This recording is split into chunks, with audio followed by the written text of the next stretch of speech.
समस्या परेमा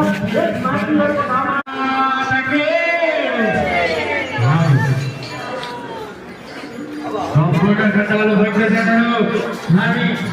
भगवान श्री कृष्ण माता परमेश्वरी को नीचे व्रत लिया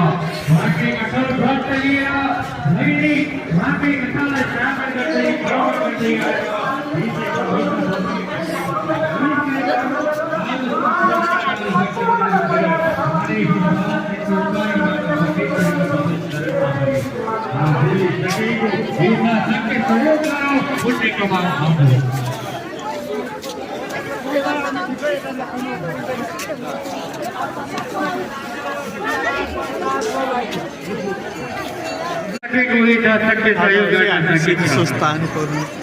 बोले गरी को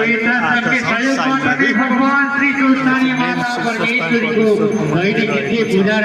हामी स्वस्थानीमा आएको छौँ। यहाँ हुनुहुन्छ कुशल र फर्कने क्रममा यथा स्थानमा गई टीका प्रसाद ग्रहण